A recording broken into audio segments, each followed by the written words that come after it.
നാട്ടുനടപ്പനുസരിച്ച് പൊതുവെ അച്ഛൻ്റെയും അമ്മയുടെയും സ്വത്തിന് ആരാണ് അവകാശികൾ? മക്കളാണല്ലേ. പല വീടുകളിലും മക്കൾക്ക് പ്രായപൂർത്തിയായാൽ കുടുംബസ്വത്ത് വീതം വയ്ക്കുന്നതാണ് രീതി. എന്നാൽ വീട്ടിൽ തലതെറിച്ച പിള്ളേരുണ്ടെങ്കിൽ പണവും സ്വത്തുമെല്ലാം കൈകാര്യം ചെയ്യുന്നത് മാതാപിതാക്കൾ തന്നെയായിരിക്കും. പക്ഷെ പല കുടുംബങ്ങളിലും വസ്തുവിൻ്റെ പേരിൽ പ്രശ്നങ്ങൾ ഉണ്ടാക്കുന്ന മക്കളുണ്ട്. ചിലർ വിവാഹം കഴിഞ്ഞ ശേഷം സ്വത്ത് വേണമെന്ന് ആവശ്യപ്പെടും. എറണാകുളം അയ്യപ്പൻകാവിലെ അഭിജിത്ത് എന്ന 31കാരൻ കല്യാണത്തിന് മുൻപേ തൻ്റെ വീതം ചോദിച്ചു.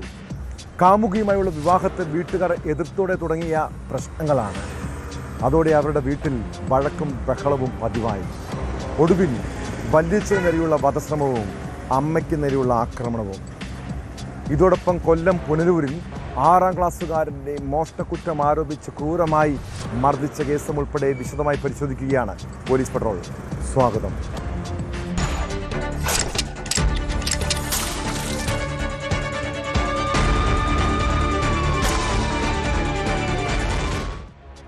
എറണാകുളം അയ്യപ്പൻകാവിൽ ഏതാനും നാളുകൾക്ക് മുൻപ് വരെ വളരെ സന്തോഷത്തോടെ കഴിഞ്ഞിരുന്ന ഒരു കുടുംബത്തിൻ്റെ കഥയാണ്. സഹോദരങ്ങളും കുടുംബവുമെല്ലാം അടുത്തടുത്ത വീടുകളിൽ താമസം. സാമാന്യം സാമ്പത്തിക ഭദ്രതയുള്ള വീട്ടുകാർ. ഈ കുടുംബം നടത്തുന്ന വനിതാ ഹോസ്റ്റലിൽ താമസക്കാരിയായി ഒരു യുവതി എത്തിയതിൽ തുടങ്ങിയതാണ് പ്രശ്നങ്ങൾ. ഇവരുടെ മകൻ അഭിജിത്തും ആ യുവതിയും തമ്മിൽ പ്രണയത്തിലാകുന്നു. ആദ്യമൊക്കെ വീട്ടുകാർക്കും താല്പര്യമായിരുന്നു. പിന്നീടാണ് യുവതി നേരത്തെ വിവാഹം കഴിച്ചതാണെന്നും ഒരു കുട്ടിയുണ്ടെന്നും അറിയുന്നത്. അതോടെ ബന്ധത്തെ മാതാപിതാക്കളെ എതിർത്തു. പിന്നെ വീട്ടിൽ പ്രശ്നങ്ങൾ പതിവായി. വിവാഹം നടത്താൻ സമ്മതിക്കില്ലെന്ന് അറിയിച്ച വല്യച്ഛനെ അഭിജിത്ത് വാഹനമിടിപ്പിച്ച് കൊലപ്പെടുത്താൻ നോക്കി. കേസിൽ യുവാവ് അറസ്റ്റിലായതോടെയാണ് ഇയാളുടെ പരാക്രമത്തിൻ്റെ കൂടുതൽ തെളിവുകൾ പുറത്തുവരുന്നത്. അമ്മയെ അഭിജിത്ത് മർദ്ദിക്കുന്നത് CCTV ദൃശ്യങ്ങളിൽ വ്യക്തമാണ്.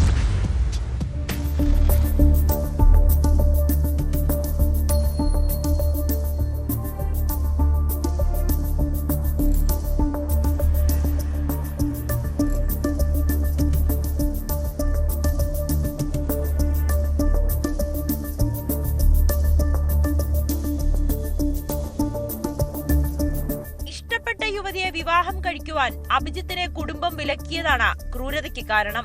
വല്യച്ഛനെ വാഹനമിടിപ്പിച്ച് കൊലപ്പെടുത്താൻ ശ്രമിച്ച അയ്യപ്പൻകാവ് സ്വദേശിയായ 32കാരൻ അഭിജിത്ത് പ്രസാദിനെ ഇന്നലെയാണ് എറണാകുളം നോർത്ത് പോലീസ് അറസ്റ്റ് ചെയ്തത്. വിവാഹം വിലക്കിയ അമ്മയെ പ്രതി ക്രൂരമായി മർദ്ദിക്കുന്ന ദൃശ്യമാണ് പുറത്തുവന്നത്. ഈ മാസം 21-ന് വീട്ടിലായിരുന്നു മർദ്ദനം. കുടുംബം നടത്തുന്ന വനിതാ ഹോസ്റ്റലിലെ താമസക്കാരിയായ മൂവാറ്റുപുഴ സ്വദേശിനി ജിനിയുമായാണ് അഭിജിത്ത് പ്രണയത്തിലായത്. ഒടുവിൽ ജിനിയെ വിവാഹം കഴിക്കണമെന്ന് കുടുംബത്തോട് പറഞ്ഞു. ആദ്യം എതിർത്തെങ്കിലും കഴിഞ്ഞ ഒക്ടോബറിൽ വിവാഹത്തിന് കുടുംബം സമ്മതിച്ചു. വിവാഹശേഷം വടുതലയിലെ കുടുംബത്തിന്റെ തന്നെ ഉടമസ്ഥതയിലുള്ള വാടക കെട്ടിടത്തിലേക്ക് മാറി താമസിക്കുവാനും നിർദ്ദേശിച്ചു. ഇതിനെല്ലാം അഭിജിത്ത് തയ്യാറായി. യുവതി നേരത്തെ വിവാഹിതയായിരുന്നുവെന്നും ഒരു കുട്ടിയുണ്ടെന്നും ഒടുവിലാണ് അഭിജിത്തിന്റെ അച്ഛനും അമ്മയും അറിഞ്ഞത്. വാടക കെട്ടിടം തന്റെ പേരിൽ എഴുതിത്തരണമെന്ന യുവതിയുടെ പ്രേരണയാൽ അഭിജിത്ത് ആവശ്യപ്പെട്ടുവെന്നാണ് കുടുംബം പറയുന്നത്. ഇതോടെ വിവാഹം പൂർണ്ണമായും വിലക്കി. ഇടപെട്ട വല്യച്ഛനും അഭിജിത്തിന്റെ ശത്രുവായി മാറി.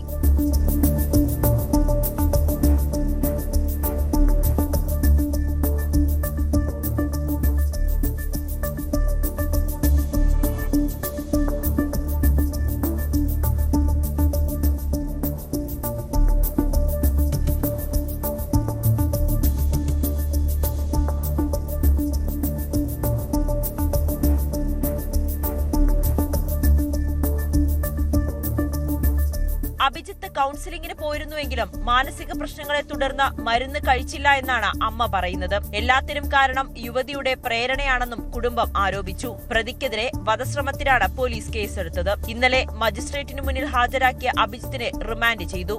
പുതിയ CCTV ദൃശ്യത്തിന്റെ അടിസ്ഥാനത്തിൽ പ്രതിക്കെതിരെ ശക്തമായ നടപടികൾക്കൊരുങ്ങുകയാണ് എറണാകുളം നോർത്ത് പോലീസ്.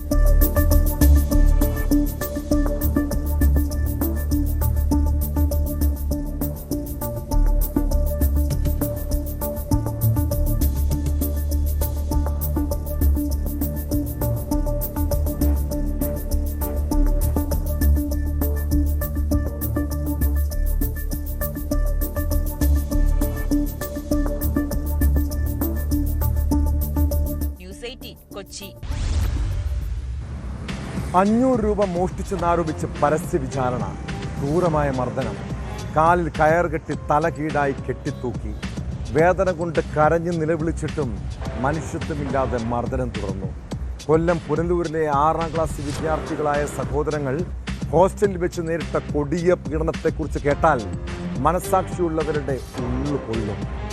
കേസിൽ പുനലൂരിൻ്റെ ലിവിംഗ് വാട്ടർ ചിൽഡ്രൻസ് ഹോമിൻ്റെ വാർഡനെയും ജീവനക്കാരനെയും പോലീസ് അറസ്റ്റ് ചെയ്തു. എന്നാൽ കുട്ടികളെ വിരട്ടാൻ വേണ്ടി കാലിൽ കയർ കെട്ടിയെന്നാണ് പ്രതികളുടെ മൊഴി. പ്രതി ലൈജുവിനെ അമിത മദ്യപാനം കാരണം ജോലിയിൽ നിന്ന് നേരത്തെ പുറത്താക്കിയതാണെന്ന് മാനേജ്മെന്റ് പ്രതികരിച്ചു.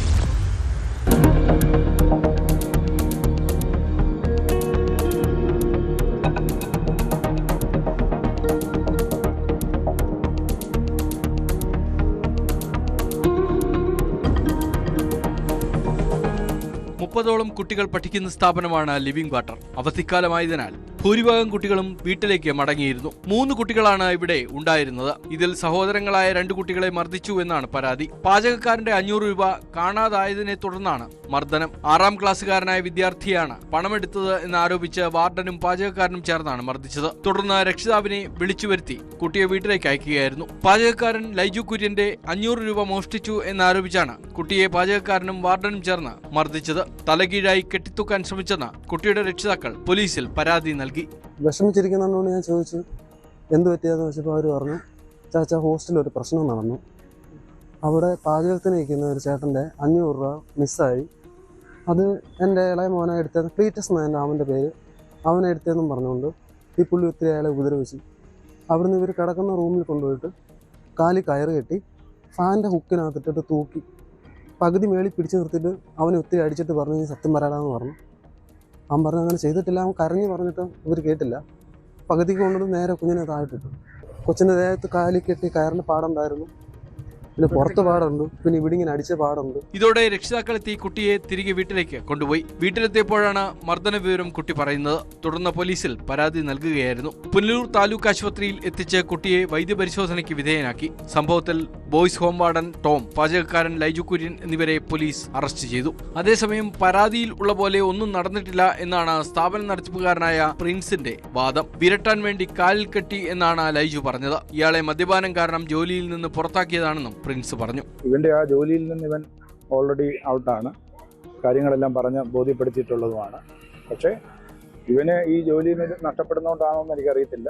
അവന് ഈ പിള്ളേരെ വിളിച്ച് ഒരു കുറ്റിയെ വിളിച്ചുകൊണ്ട് പോയിട്ട് അവൻ്റെ 500 രൂപ കാണാതെ പോയെന്നും പറഞ്ഞ് അവരെ ചോദ്യം ചെയ്യുകയും വിരട്ടാൻ വേണ്ടി കാലെ കെട്ടി എന്നാണ് പറയുന്നത്. അപ്പം വൈകിട്ട് 6:45 ഈ കാര്യം സംഭവിച്ചെങ്കിലും പിള്ളേർ ഇതൊന്നും റിപ്പോർട്ട് ചെയ്തില്ല. അവിടുത്തെ സ്റ്റാഫിനോടോ എന്നോടോ ഒന്നും റിപ്പോർട്ട് ചെയ്തിട്ടില്ല. അങ്ങനെ ഒരു വലിയ വിഷയമായിട്ട് അവിടെ സംഭവിക്കുക, പിള്ളേരെ കരച്ചിൽ കേൾക്കുക ഒന്നും ചെയ്തില്ല. കൂടെ ഉള്ള പിള്ളേരോട് ചോദിച്ചു കഴിഞ്ഞപ്പോൾ ഈ വിവരം അറിഞ്ഞിട്ട് ചോദിച്ചു കഴിഞ്ഞപ്പോഴത്തേക്ക് ഇങ്ങനെ വിരട്ടിയെന്നാണ് ആ പിള്ളേർ പറയുന്നത്. ഇതിനിടെ സംഭവത്തിൽ വീഴ്ച സംബന്ധിച്ച സ്കൂൾ മാനേജ്മെന്റ് ന്യൂസ് 18നോട് പ്രതികരിച്ചു. ജീവനക്കാരുടെ വീഴ്ച എന്നാണ് വിശദീകരണം. ജീവനക്കാരനായ ലൈജു കുട്ടിയെ വിരട്ടിയതാണെന്നും ഇയാൾ സ്ഥിരം മദ്യപാനിയാണെന്നും മാനേജ്മെന്റ് സമ്മതിച്ചു.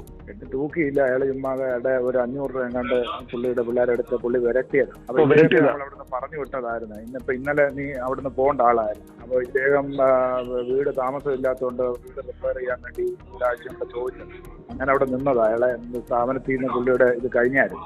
ഇയാൾക്ക് ഇച്ചിരി മദ്യപാനമൊക്കെ ഉണ്ട്. അപ്പൊ ഈ ഇപ്പൊ മുമ്പോട്ട് വന്നാൽ ശരിയാവത്തില്ല എന്ന് വിചാരിച്ചു. അപ്പൊ ഇയാളെ പറഞ്ഞുവിടേണ്ട വിഷമമൊക്കെ കാണും. നമ്മളോടുള്ള ഒരു വൈരാഗ്യം കാണിച്ചതുകൂടായിരിക്കും. പോലീസ് സ്ഥലത്തെത്തി ബോയ്സ് ഹോമിന്റെ ചുമതലക്കാരുടെ മൊഴിയെടുത്തു. രാവിലെ നാട്ടുകാർ സ്ഥലത്തെത്തി പ്രതിഷേധിച്ചു. സ്ഥാപനം അടച്ചുപൂട്ടണമെന്ന് നാട്ടുകാർ ആവശ്യപ്പെട്ടു.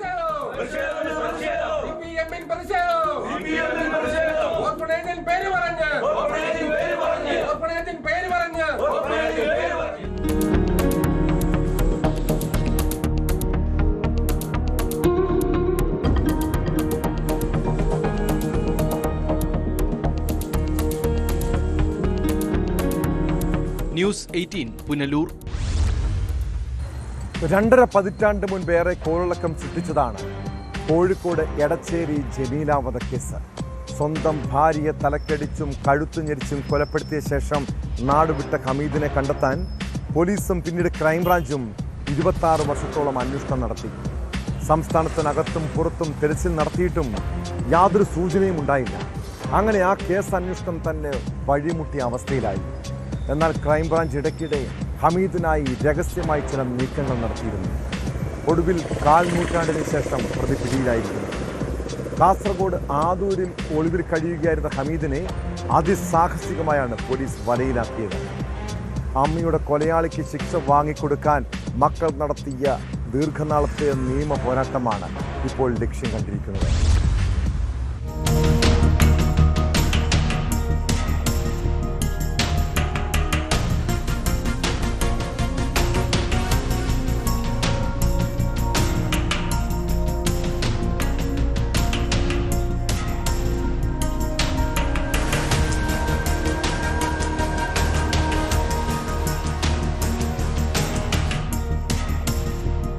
നാടിനെ നടുക്കിയ ആ ക്രൂരത നടന്നിട്ട് 26 വർഷങ്ങൾ പിന്നിടുന്നു. സ്വന്തം ഭാര്യയെ തലയ്ക്കടിച്ചും കഴുത്തു ഞെരിച്ചും കൊലപ്പെടുത്തിയ ശേഷം നാടുവിട്ട ഹമീദ് എന്ന ക്രിമിനലിനെയാണ് പോലീസ് ഇപ്പോൾ വലയിലാക്കിയിരിക്കുന്നത്. കൃത്യത്തിനു ശേഷം കേസിൽ അന്വേഷണം ഊർജിതമാക്കിയെങ്കിലും പ്രതിയെ കണ്ടെത്താൻ കഴിഞ്ഞിരുന്നില്ല. എന്നാൽ ജമീലയുടെ മക്കൾ തളരാതെ നടത്തിയ പോരാട്ടം ഈ കേസിൽ നിർണായകമായി.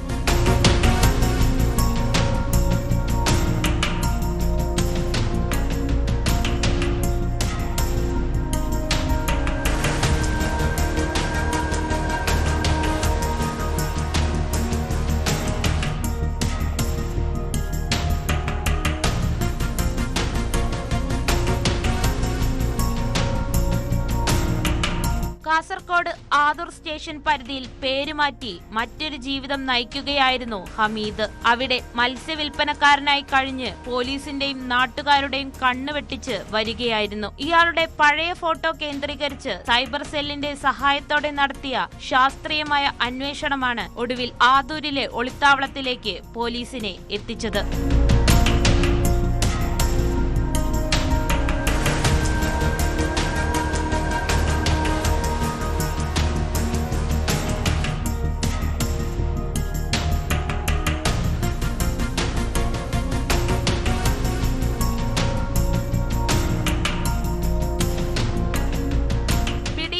ഹമീദിനെ എടച്ചേരി പോലീസ് സ്റ്റേഷനിലെത്തിച്ച് വിശദമായി ചോദ്യം ചെയ്തു വരികയാണ്. കൊലപാതകത്തിന് ശേഷം മറ്റാരുടെയെങ്കിലും സഹായം ഇയാൾക്ക് ലഭിച്ചിട്ടുണ്ടോ എന്നും പോലീസ് പരിശോധിക്കുന്നുണ്ട്.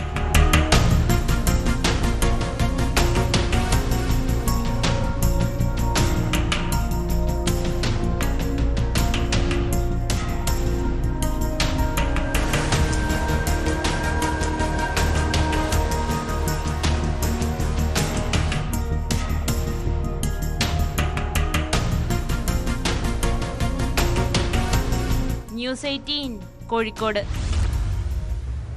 നഴ്സിംഗ് പഠനത്തിന് ശേഷം വിദേശത്ത് ജോലി സാധാരണ മലയാളി വിദ്യാർത്ഥിയുടെ ഇപ്പോഴത്തെ സ്വപ്നമാണിത്. തിരുവനന്തപുരം അരുവിക്കര സ്വദേശി ആദിത്യനെയും വലിയ പ്രതീക്ഷയോടെയാണ് കുടുംബം BSc നഴ്സിംഗിന്റെ ബംഗളൂരുവിലെ BTL കോളേജിൽ ചേർത്തത്. എന്നാൽ അധ്യാപകരുടെ ചൂഷണവും മാനസിക പീഡനവും അവനെ വല്ലാതെ തളർത്തി. അതിൻ്റെ മനോവിഷമത്തിലാണ് ആദിത്യൻ ജീവനൊടുക്കിയത്. ബംഗളൂരു ഹോസ്റ്റൽ മുറിയിൽ മരിച്ചനിൽ കണ്ടെത്തിയ മലയാളി നഴ്സിംഗ് വിദ്യാർത്ഥിയുടെ ആത്മഹത്യയിൽ കുടുംബം നിയമ നടപടിയിലേക്ക് നീങ്ങുകയാണ്. അധ്യാപകന്റെ മാനസിക പീഡനമാണ് ആത്മഹത്യ കാരണമെന്ന് ചൂണ്ടിക്കാട്ടി കുടുംബം അരുവിക്കര പോലീസിൽ പരാതി നൽകി. അതിനിടെ സന്ദീപ് എന്ന അധ്യാപകന്റെ പീഡനം സഹിക്കാൻ കഴിയാതെ നിരവധി വിദ്യാർത്ഥികൾ പഠനം ഉപേക്ഷിച്ചുവെന്ന വിവരവും പുറത്തുവരുന്നു.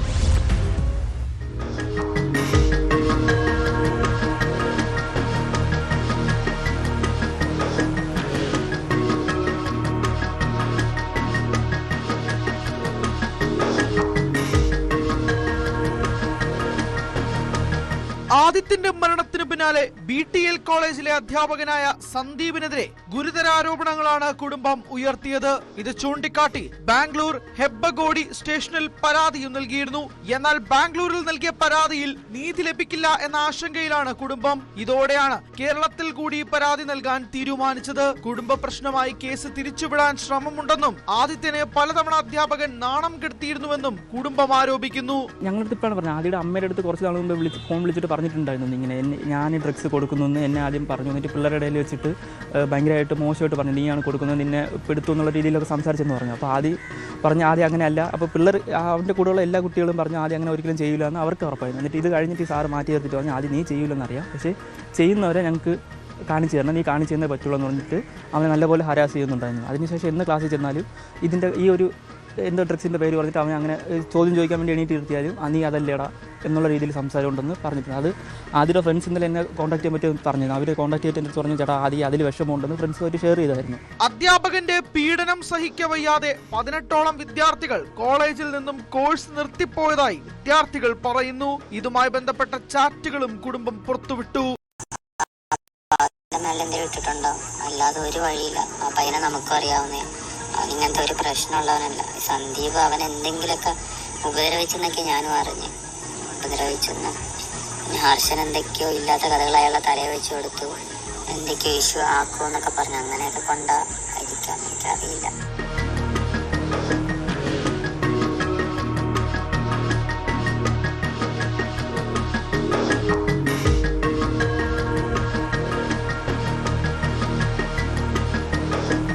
കുടുംബത്തിന്റെ ആരോപണങ്ങളും വിദ്യാർത്ഥികളുടെ വെളിപ്പെടുത്തലുകളും പുറത്തുവന്ന സാഹചര്യത്തിൽ ആദിത്യന്റെ മരണത്തിൽ സമഗ്ര അന്വേഷണം വേണമെന്ന ആവശ്യം ശക്തമാവുകയാണ്.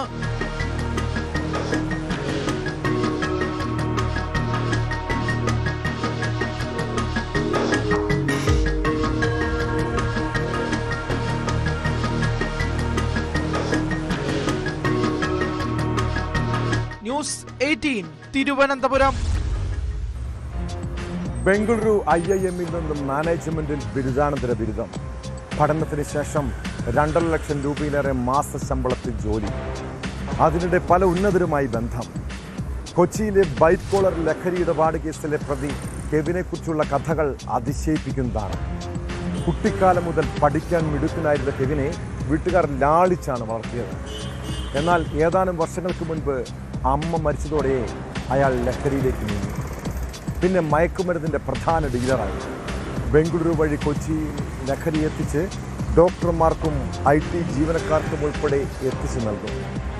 കെവിൻ പിടിയിലായതോടെ ഒരു യുവതി ഉൾപ്പെടുന്ന സംഘത്തിലേക്കാണ് അന്വേഷണം നീങ്ങുന്നത്. കേസിൽ കൂടുതൽ പേർ അറസ്റ്റിലാകുമെന്നാണ് സൂചന.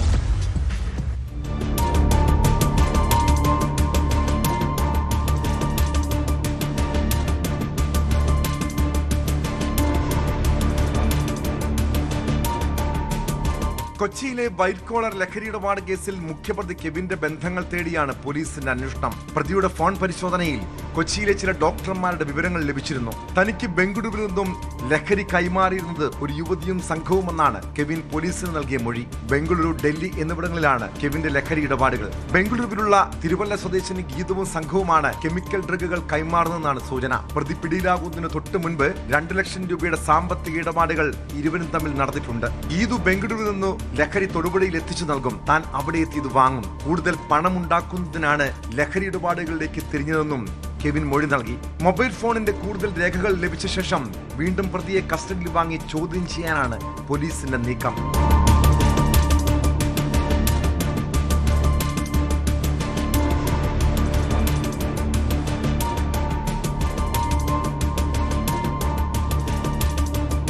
ലഹരി ഇടപാട് കേസിൽ പിടിയിലായ പ്രതി കെവിൻ പരസ്പര വിരുദ്ധമായാണ് മൊഴി നൽകുന്നത്. കൊച്ചിയിൽ കഴിഞ്ഞ ദിവസമാണ് ലഹരിയുമായി തൃക്കാക്കര സ്വദേശി കെവിനെ പിടികൂടുന്നത്. നൈറ്റ് പാർട്ടിയിലെ പ്രധാന ഡ്രഗ് ഡീലറാണ് ഇയാളെന്നാണ് കണ്ടെത്തൽ. കടവന്ത്രയിലെ ആഡംബര ഹോട്ടലിലെ ലഹരി പാർട്ടിക്ക് ലഹരി വിതരണം ചെയ്തത് കെവിൻ എന്നാണ് പോലീസിന്റെ അന്വേഷണത്തിൽ തെളിഞ്ഞത്. കഴിഞ്ഞ വർഷം മാത്രം ഇയാൾ 22 ലക്ഷം രൂപയുടെ ലഹരി ഇടപാടുകൾ നടത്തിയിട്ടുണ്ട്. ഇടയ്ക്കിടെ പ്രതി തായ്ലൻഡ് അടക്കമുള്ള രാജ്യങ്ങൾ സന്ദർശിച്ചു. ഇയാൾ കഴിഞ്ഞ വർഷവും ഡാൻസ് ഓഫിന്റെ പിടിയിലായതാണ്. അന്ന് കെവിനൊപ്പം 3 യുവതികളാണ് ഉണ്ടായിരുന്നതെന്നും പോലീസ് പറയുന്നു.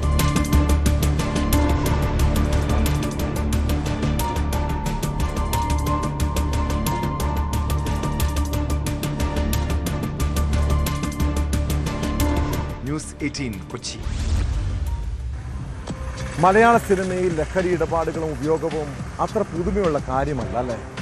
എന്നാൽ മയക്കുമരുന്ന് ഇടപാടുകൾ സീരിയൽ രംഗത്തേക്കും വ്യാപിക്കുകയാണ്. തിരുവനന്തപുരം നെയ്യാറ്റിൻകരയിൽ 10 കിലോ കഞ്ചാവുമായി പിടിയിലായ ആര്യനാട് സ്വദേശി പ്രശാന്ത് സിനിമ സീരിയൽ മേഖലയിലുള്ളവർക്ക് ലഹരി എത്തിക്കുന്നതിലെ പ്രധാനി എന്നാണ് വിവരം. തലസ്ഥാനത്തെ ലഹരി വിരുദ്ധ സ്ക്വാഡായ ഡാൻസ് ഓഫിന് ലഭിച്ച രഹസ്യവിവരത്തിന്റെ അടിസ്ഥാനത്തിൽ നടത്തിയ പരിശോധനയിലാണ് പ്രതി കുടുങ്ങിയത്. ഇയാളുടെ ബന്ധങ്ങളും ഇടപാടുകളും പോലീസ് പരിശോധിക്കുന്നുണ്ട്.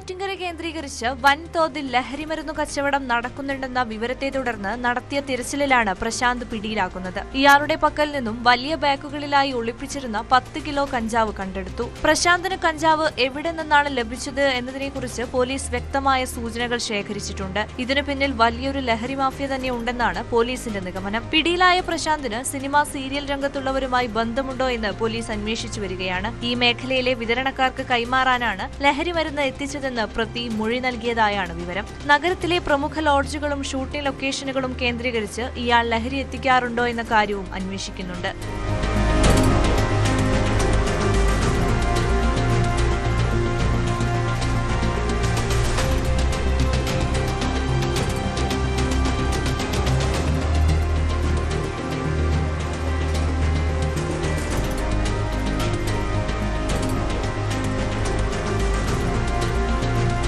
തിരുവനന്തപുരം സിറ്റി പോലീസ് കമ്മീഷണറുടെ കീഴിലുള്ള പ്രത്യേക ലഹരി വിരുദ്ധ സംഘം കഴിഞ്ഞ കുറച്ചു ദിവസങ്ങളായി പ്രശാന്തിനെ നിരീക്ഷിച്ചു വരികയായിരുന്നു. സിനിമ സീരിയൽ മേഖലകളിൽ വിതരണം ചെയ്യുന്നതിനു വേണ്ടി കൊണ്ടുവന്നതാണ് പിടിച്ചെടുത്ത കഞ്ചാവെന്നാണ് സൂചന. കേസുമായി ബന്ധപ്പെട്ട് വരും ദിവസങ്ങളിൽ കൂടുതൽ അറസ്റ്റുണ്ടാകാൻ സാധ്യതയുണ്ടെന്ന് അന്വേഷണ ഉദ്യോഗസ്ഥൻ വ്യക്തമാക്കി.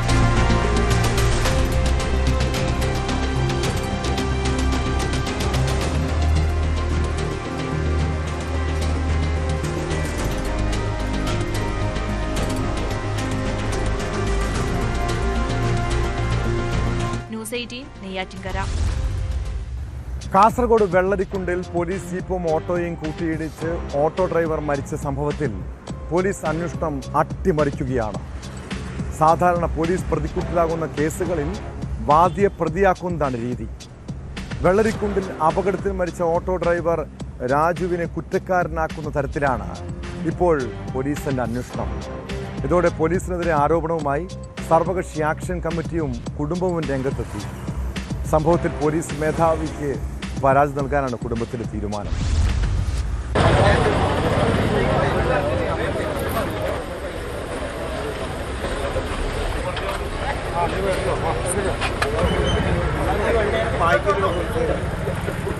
വ്യാഴാഴ്ച വൈകിട്ട് 7:30 മണിയോടെയാണ് വെള്ളരിക്കുണ്ട് സാമൂഹ്യാരോഗ്യ കേന്ദ്രത്തിന് മുന്നിൽ വെള്ളരിക്കുണ്ട് പോലീസ് സ്റ്റേഷനിലെ ജീപ്പ് ഓട്ടോറിക്ഷയിലിടിച്ച് ഓട്ടോ ഡ്രൈവറായ പൊങ്ങഞ്ചാൽ കൊടിയൻകുണ്ട് ഉന്നതിയിലെ സി രാജു മരിച്ചത്. കനകപ്പള്ളിയിൽ നിന്നും വെള്ളരിക്കുണ്ട് ഭാഗത്തേക്ക് വരികയായിരുന്ന ഓട്ടോറിക്ഷയിൽ തെറ്റായ ദിശയിൽ അമിത വേഗതയിൽ വന്ന പോലീസ് വാഹനം ഇടിക്കുകയായിരുന്നു. അപകടകരമായ വിധം അമിത വേഗത്തിലായിരുന്നു പോലീസ് വാഹനമെന്ന് നാട്ടുകാർ പറയുമ്പോഴും ഒരു സ്കൂട്ടറിലിടിച്ച് നിയന്ത്രണം വിട്ട ഓട്ടോറിക്ഷ പോലീസ് ജീപ്പിലിടിക്കായിരുന്നു എന്നായിരുന്നു പോലീസ് ഭാഷ്യം. ഇത് നാട്ടുകാരിൽ കടുത്ത പ്രതിഷേധത്തിന് ഇടയാക്കി. പിന്നീട് സംഭവത്തിൽ ചിറ്റാരിക്കാൽ പോലീസ് അന്വേഷണം ആരംഭിച്ചെങ്കിലും ഓട്ടോ കരുവാക്കി കേസ് വഴിമാറ്റുകയാണെന്ന ആരോപണം ഉയർത്തുകയാണ് സർവകക്ഷി ആക്ഷൻ കമ്മിറ്റി. പോലീസിനെ ന്യായീകരിച്ചും ഓട്ടോ ഡ്രൈവറിൽ കുറ്റം ആരോപിച്ചുമുള്ള അന്വേഷണം അംഗീകരിക്കില്ല. മരിച്ച രാജുവിന്റെ കുടുംബത്തിന് ആഭ്യന്തര വകുപ്പ് നഷ്ടപരിഹാരം നൽകണമെന്നും ആവശ്യമുയരുന്നു.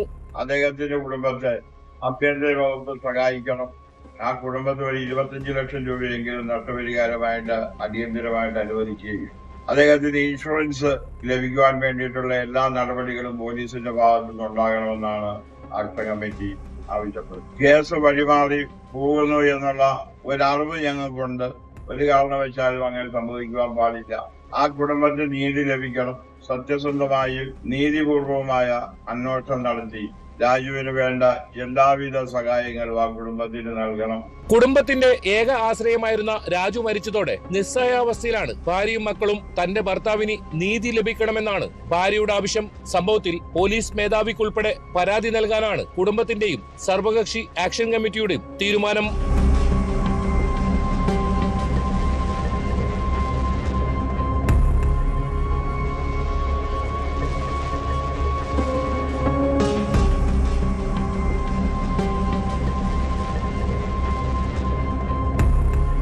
ന്യൂസ് 18 കാസർഗോഡ്. നമ്മളൊരു ഹോട്ടലിലോ ഫ്ലാറ്റിലോ താമസിക്കുകയാണെങ്കിൽ പണം കൊടുത്ത ശേഷമാണല്ലേ ചെക്കൗട്ട് ചെയ്യുന്നത്. എന്നാൽ പണം കൊടുക്കാതെ മുങ്ങിയാലോ? കോട്ടയം വടവാതൂരിലൊരു ഫ്ലാറ്റ് ഉടമയെ കബളിപ്പിച്ചൊരു കേസിലേക്കാണ്. 2017 സംഭവം. ഇവിടെ 15 ദിവസം താമസിക്കുന്നതിനാണ് ഇന്ത്യൻ കാത്തലിക് ഫോറം നേതാവായിരുന്ന ബിനു പഴയച്ചിറ എത്തിയത്. പിന്നീട് പണത്തിന് പകരം ചെക്ക് നൽകി അയാൾ മടങ്ങി. ഫ്ലാറ്റ് ഉടമ ബിനുവിനെ ബന്ധപ്പെടാൻ നോക്കിയിട്ടും പണം കൊടുത്തില്ല.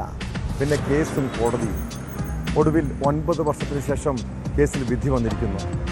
ഫ്ളാറ്റിൽ താമസിച്ച് പണം നൽകാതെ മുങ്ങിയെന്ന കേസിൽ ബിനു പഴയച്ചിറയ്ക്ക് 1 വർഷം തടവാണ് ശിക്ഷ.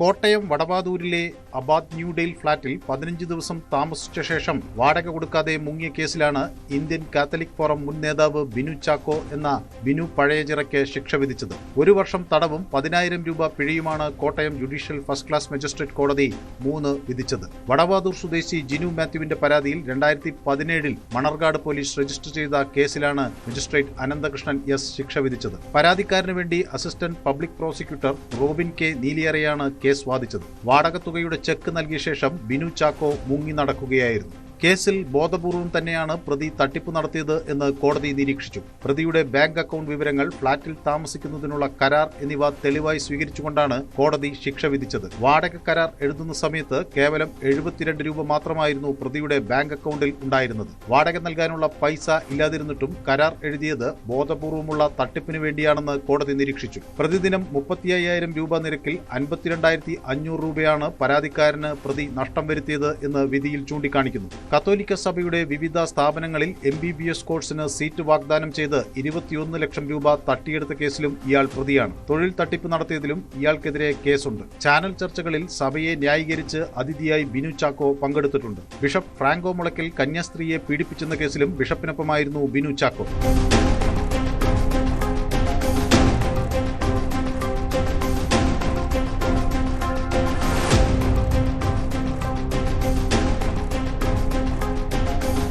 ന്യൂസ് 18 കോട്ടയം.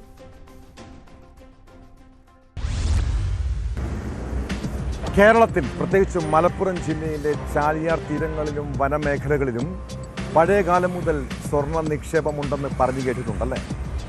നിലവിൽ സ്വർണ്ണവില കുത്തനെ ഉയർന്നതോടെ ഇവിടെ അനധികൃത സ്വർണ്ണ ഖനനം വ്യാപകമായി നടക്കുന്നുണ്ട്. ചാലിയാർ പുഴയിൽ മമ്പാട് ഉൾപ്പെടെയുള്ള ഭാഗങ്ങളിൽ മോട്ടോർ ഉപയോഗിച്ച് മണലിൽ നിന്നും സ്വർണം വേർതിരിക്കുന്ന അനധികൃത രീതിയാണ് നടക്കാറുള്ളത്. ഇതോടെ മമ്പാട് ചാലിയാറിൽ അനധികൃത സ്വർണ്ണ ഖനന കേന്ദ്രങ്ങളിൽ പോലീസിൻ്റെ മിന്നൽ പരിശോധന നടന്നു. ഖനനത്തിന് ഉപയോഗിച്ച മോട്ടോറുകൾ, അനുബന്ധ സാമഗ്രികൾ എന്നിവ പിടിച്ചെടുത്തു. പോലീസ് എത്തിയതോടെ ഓടി രക്ഷപ്പെടാൻ ശ്രമിച്ച 6 പേരെ അറസ്റ്റ് ചെയ്തു.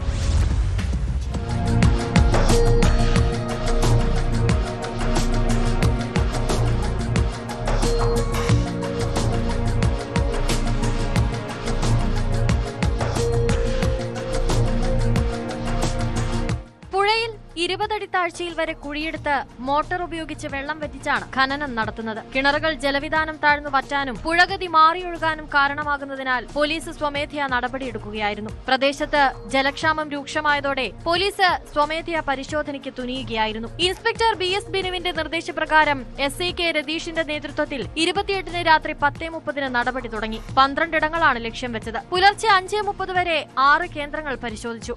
6 മോട്ടോർ, പൈപ്പ്, കുട്ടകൾ, തൂമ്പകൾ, പെട്രോൾ തുടങ്ങിയവ പിടിച്ചെടുത്തു. പ്രതികളിൽ ചിലർ പിടികൊടുക്കാതെ രക്ഷപ്പെട്ടു. സർക്കാർ മുതൽ മോഷ്ടിച്ചതിന് ഭാരതീയ ന്യായ സംഹിത 305 വകുപ്പ് പ്രകാരമാണ് പ്രതികൾക്കെതിരെ കേസെടുത്തത്. 7 വർഷം വരെ തടവ് ശിക്ഷ ലഭിക്കാവുന്ന കുറ്റമാണ് ചുമത്തിയത്. കൂടുതൽ അറസ്റ്റ് ഉണ്ടാകും. ശേഷിച്ച കേന്ദ്രങ്ങളിൽ ഉടൻ പരിശോധനയുണ്ടാകുമെന്ന് പോലീസ് അറിയിച്ചു.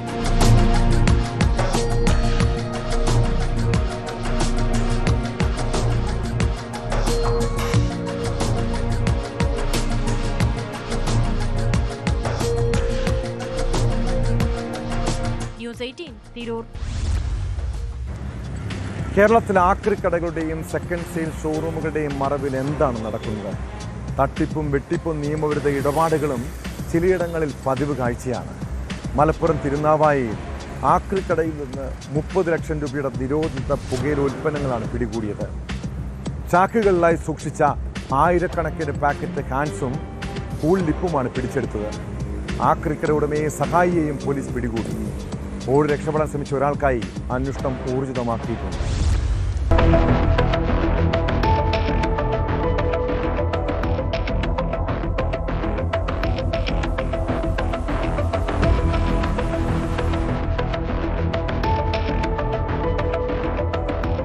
തിരുനാവായക്കടുത്ത് പട്ടനാർക്കാവ് നമ്പ്യാംകുന്നിൽ പ്രവർത്തിക്കുന്ന ആക്രിക്കടയിൽ നിന്നാണ് മറ്റ് കടകളിലേക്ക് വിതരണത്തിനായി സൂക്ഷിച്ച ചാക്ക് കണക്കിന് നിരോധിത പുകയില ഉൽപ്പന്നങ്ങൾ പിടിച്ചെടുത്തത്. നിരവധി ചാക്കുകളിലായി സൂക്ഷിച്ചിരുന്ന 73,500 പാക്കറ്റ് ഹാൻസും 1,125 പാക്കറ്റ് കൂൾലിപ്പും പിടിച്ചെടുത്തു. സംഭവവുമായി ബന്ധപ്പെട്ട് ആക്രിക്കട ഉടമ തെന്നല വടക്കുംപുറം തെറ്റപ്പറമ്പിൽ മുഹമ്മദ് ഹനീഫ, സഹായി മുന്നിയൂർ മാലക്കോത്ത് സുലൈമാൻ എന്നിവരെ കൽപ്പകഞ്ചേരി പോലീസ് അറസ്റ്റ് ചെയ്തു. കടയിൽ നിന്ന് പോലീസിനെ കണ്ട് ഓടി രക്ഷപ്പെട്ട നാസർ എന്ന മൂന്നാമനായി പോലീസ് അന്വേഷണം ആരംഭിച്ചു.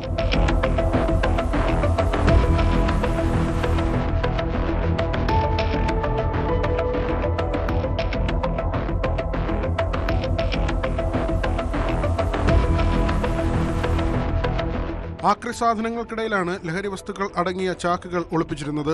സംഘം പുകയില ഉൽപ്പന്നങ്ങൾ എത്തിക്കാൻ ഉപയോഗിച്ച ഓട്ടോറിക്ഷയും കസ്റ്റഡിയിലെടുത്തു. ഓടി രക്ഷപ്പെട്ട നാസറിന്റെ ഉടമസ്ഥതയിലുള്ളതാണ് ഓട്ടോറിക്ഷ. മദ്രസ പരിസരത്തു നിന്നാണ് ലഹരി ശേഖരം പിടികൂടിയതെന്നതിനാൽ ജുവനൈൽ ജസ്റ്റിസ് നിയമത്തിലെ 77-ാം വകുപ്പും പ്രതികൾക്കെതിരെ ചുമത്തും. 7 വർഷം വരെ കഠിന തടവും 1 ലക്ഷം രൂപ വരെ പിഴയും ലഭിക്കാവുന്ന കുറ്റമാണിത്. കൽപ്പകഞ്ചേരി SHO CK രാജേഷിന്റെ നിർദ്ദേശപ്രകാരം SI രാഘവൻ, ASI ദീപക്, CPOമാരായ പ്രവീൺ, ജിതിൻ എന്നിവരുടെ നേതൃത്വത്തിലായിരുന്നു പരിശോധന. രാത്രി 12 മണിയോടെ തുടങ്ങിയ നടപടികൾ പുലർച്ചെ വരെ നീണ്ടു.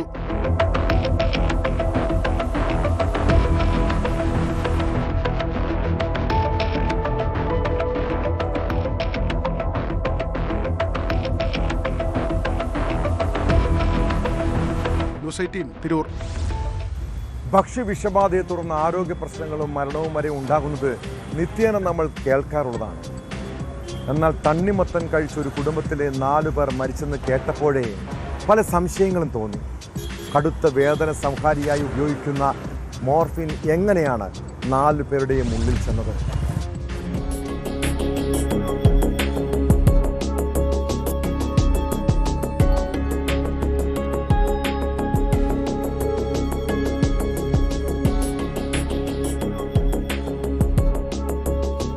മൊബൈൽ ഷോപ്പ് ഉടമയായ അബ്ദുള്ള ദൊക്കാദിയ, ഭാര്യ നസ്രിൻ, മക്കളായ സൈനബ്, ആയിഷ എന്നിവരെ കഴിഞ്ഞ ഞായറാഴ്ച പുലർച്ചെയാണ് മരിച്ച നിലയിൽ കണ്ടെത്തിയത്. ശനിയാഴ്ച രാത്രി ബന്ധുക്കൾക്കൊപ്പം ഭക്ഷണം കഴിച്ച ശേഷം പുലർച്ചെ 1 മണിയോടെയാണ് ഇവർ തണ്ണിമത്തൻ കഴിച്ചത്. രാവിലെ 5 മണിയോടെ ഛർദിയും വയറിളക്കവും അനുഭവപ്പെട്ട 4 പേരെയും ആശുപത്രിയിൽ എത്തിച്ചെങ്കിലും മണിക്കൂറുകൾക്കുള്ളിൽ എല്ലാവരും മരിച്ചു. മൃതദേഹങ്ങൾ പോസ്റ്റ്മോർട്ടം ചെയ്തപ്പോൾ മസ്തിഷ്കം, ഹൃദയം, കുടൽ എന്നിവയുൾപ്പെടെയുള്ള അവയവങ്ങളിലെ നിറം മാറ്റം കണ്ടെത്തി. സാധാരണ ഭക്ഷ്യവിഷബാധയേറ്റാൽ ഇത്തരത്തിലുള്ള മാറ്റങ്ങൾ ഉണ്ടാകാറില്ലെന്ന് ഡോക്ടർമാർ പറയുന്നു. ഇതോടെയാണ് മരണത്തിൽ അസ്വാഭാവികമായ മറ്റെന്തോ ഉണ്ടെന്ന സംശയം ബലപ്പെട്ടത്.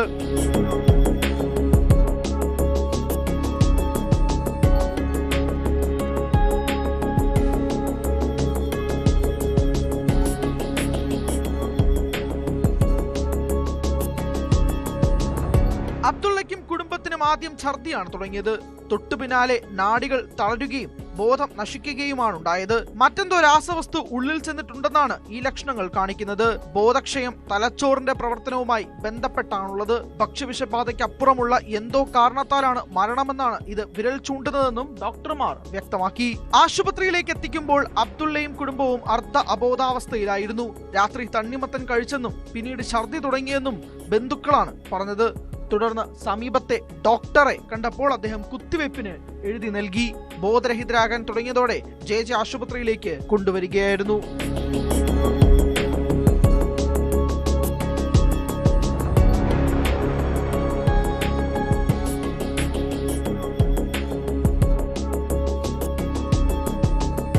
അബ്ദുള്ള ദൊക്കാദിയയുടെ ശരീരത്തിൽ മോർഫിന്റെ സാന്നിധ്യം കണ്ടെത്തിയിട്ടുണ്ട്. കടുത്ത വേദന സംഹാരിയായി ഉപയോഗിക്കുന്ന മോർഫിൻ എങ്ങനെ ഇതിന്റെ ഉള്ളിലെത്തി എന്നതിൽ അന്വേഷണം പുരോഗമിക്കുകയാണ്. ഇതേതെങ്കിലും ചികിത്സയുടെ ഭാഗമായി കഴിച്ചതാണോ അതോ ബോധപൂർവം ആരെങ്കിലും നൽകിയതാണോ എന്ന് കണ്ടെത്താൻ വിശദമായ അന്വേഷണം നടത്തും. ആന്തരികാവയവ പരിശോധനയുടെ വിശദമായ റിപ്പോർട്ട് കാത്തിരിക്കുകയാണ് അധികൃതർ. വീട്ടിൽ നിന്നും ശേഖരിച്ച സാമ്പിളിൽ കൃത്രിമ കളറോ മധുരമോ ചേർത്തതായി കണ്ടെത്താൻ കഴിഞ്ഞിട്ടില്ലെന്നാണ് food and drug administration report. മരിച്ചവരുടെ ആന്തരികാവയവങ്ങളുടെ നിറം മാറ്റം എന്തോ വിഷാംശം ഉള്ളിലെത്തിയതിന്റെ സൂചനയാണെന്നാണ് പ്രാഥമിക ഫോറൻസിക് റിപ്പോർട്ടിൽ പറയുന്നത്.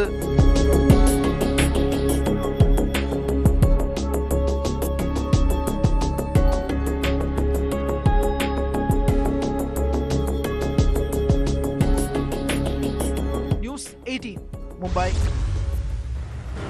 സംസ്ഥാന സർക്കാരിന് നികുതി ഇനത്തിൽ ഏറ്റവും വരുമാനം ലഭിക്കുന്നത് മദ്യവിൽപ്പനയിൽ നിന്നാണ്. മദ്യത്തിന് വില വർദ്ധിച്ചതോടെ പലയിടത്തും അനധികൃത മദ്യ ഇടപാടുകളും ചാരായം വാറ്റും തകൃതിയായി നടക്കുന്നുണ്ട്. ഇതോടെ എക്സൈസും പോലീസും പരിശോധനയും ശക്തമാക്കി. പാലക്കാട് കൊല്ലങ്കോട് വൻ മദ്യവേട്ടയാണ് നടന്നത്. 124 ലിറ്റർ അനധികൃത വിദേശ മദ്യവുമായി വീട്ടമ്മയെ എക്സൈസ് അറസ്റ്റ് ചെയ്തു. കൊല്ലങ്കോട് മാഞ്ചിറ സ്വദേശിനി ശശികല കുറേ നാളുകളായി വീട്ടിൽ മദ്യവിൽപ്പന നടത്തിയിരുന്നതായാണ് കണ്ടെത്തൽ.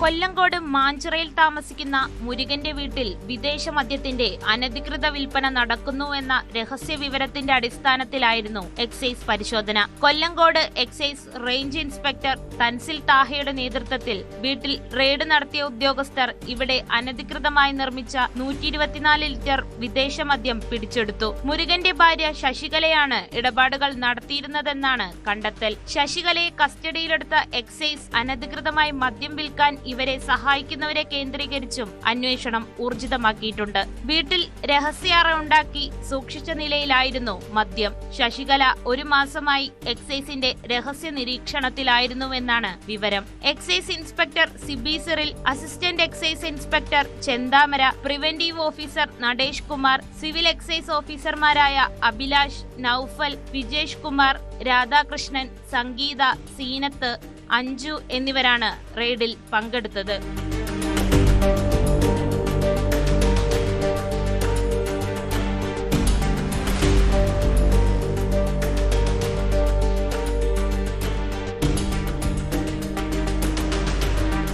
ന്യൂസ് 18 പാലക്കാട്.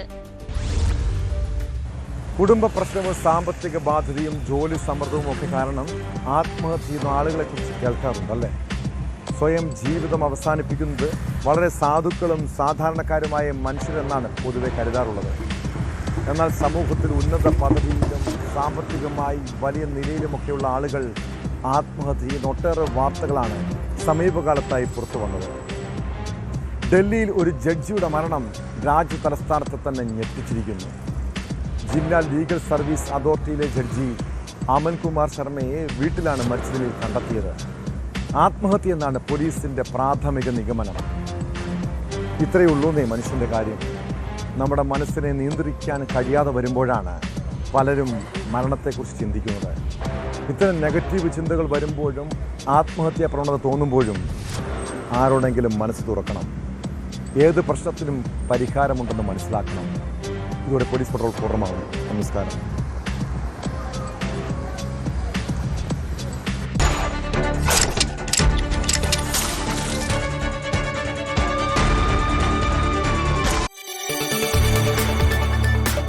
കൂടുതൽ വാർത്തകൾക്ക് news 18 Keralam YouTube channel subscribe ചെയ്യുക.